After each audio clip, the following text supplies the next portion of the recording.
Get ready for sports news and entertainment. All right, here, your 7 minutes with Simmons starts right now.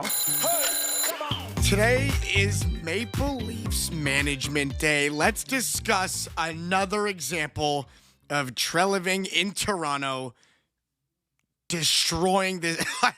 I can't, like, we're gonna break it down. The Maple Leafs, obviously in extreme distress following this past season. Lots of things to get into, and of course the old Shanahan and just the executive management of this team needs to be changed for the better. Welcome back, guys. Episode number 28, I believe. 28, is it? Like, we're getting up there, and I just keep forgetting. I can't. I just cannot get the goddamn number right. But welcome back. Your local story for the day. Well, not a new one, actually. We're talking kind of the same thing we did a couple of days ago. So Marineland is selling their drop tower, and along with all of their other attractions and rides.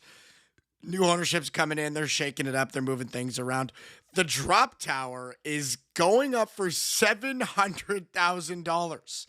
If you're interested, for a birthday, maybe a corporate event. I'll tell you one thing, that would make for one heck of a retirement party. Give it a go, guys. $700K, and you got yourself a drop tower. Honestly, if I had the capital, I would invest in my happiness right away. 100% returns on this investment. I'll tell you, those things are fun. But you know what's not fun is the continued struggle that we experience in Toronto. The fact that I'm a fan who gets consistently frustrated come this time of year when we're getting ready for the following season, and it seems like nothing is changing. But hopefully this season and this offseason, things are going to be different. We're talking about the Maple Leafs, the options they presently have. Of course, the Marner situation, a complete shit show. That's a mess. John Tavares, also a UFA, and reports are being made that they are nowhere near an extension there. And I was going to get up here on this podcast today and say, get rid of them both. Like, who needs either of these guys? We got Nylander, we got Matthews, now we got Nyes up front. We got guys that can do it. Tavares and Marner can get lost. And you know what? To be completely fair, it doesn't look like the management is going to be making those decisions anyways, because talks have been underway as we approach this free agency window, and Tavares and the team have not found that sweet spot for a new deal just yet. Supposedly, the Leafs are looking for something in the $5 million range, and they just can't get on the same page. I mean, it sounds fair to me. Like, what would you pay Tavares? Let me know down in the comment section below, or send me a text or a DM. He's in the twilight of his career. $5 million on an extended term to me sounds fair. I think Johnny is still looking to contribute at a higher clip than the Leafs are maybe expecting him to. But the team's taking that position like, man, you just don't have it in you anymore. So we'll see how that kind of balances out. We'll see who wins that negotiation per se. Is Tavares going to get what he wants to stay in Toronto at the rate he's looking for? And are the Toronto Maple Leafs going to kind of bend to his will? Are they going to allow him to get what he wants? Are they going to continue this culture of let's shovel money down the superstars' throats and hope to God things pan out? But I hope not, man. I really hope not. If he doesn't want to stay at that rate, let him go. Let him go. We'll bring in somebody else at $5 million who may not score the 30 or 40 goals, but they're going to service our team in other ways that at this point are much more important and of much more value to the Toronto Maple Leafs roster that we're looking to build. Not the one we have now. Like, this isn't, let's go replace Tavares because we need to replace him. We don't. We do not need to replace Tavares for what he currently brings. We need to replace him with something that we do not already have. Let him go. We'll bring in somebody like a Bennett, like a Reiner, somebody that's going to bring more. Somebody's going to bring some grit, some heart, some culture, some kind of leadership and message of that voice that these guys are missing in the locker room.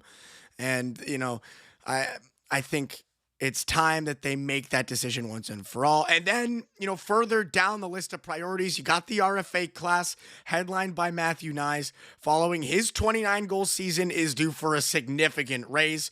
And has he ever earned it? I mean, what a weapon he has become, for this top six. I feel confident with him on the ice. I feel confident handing him an 8-year deal.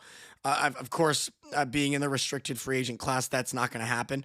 But I would feel very confident investing in Matthew Nyes for the foreseeable future. Like, he's filling out that frame well, sliding into the net front power play role, just a bulldozer, that kid. Give him the money. Let's bring him back. I think it's worth it completely. Then you got the Marner.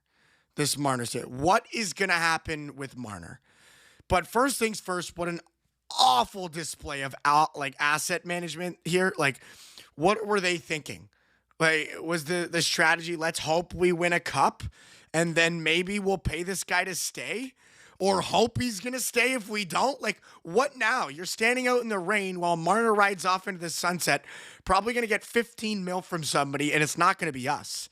Because God forbid if you pay that guy $15 million to come back, people are going to burn the Scotiabank Center to the ground.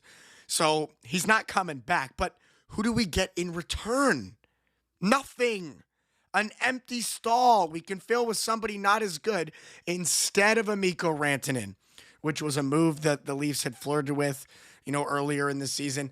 And Marner had actually refused to waive his no-move clause for that specific move.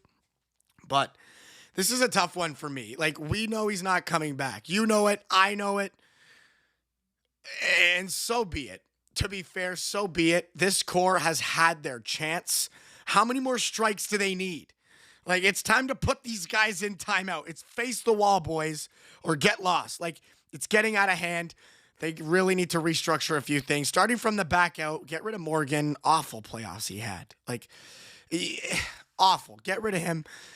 I keep seeing this. It's like a nuance. You got a top six filled with talent and butterflies who don't want to battle, and a bottom six who does, but doesn't have the talent. Like, it's all backwards. Toronto has to figure it out. We'll hope to God that they do. Thank you so much for tuning in, guys. That was episode number 28. We'll see you next time. Peace.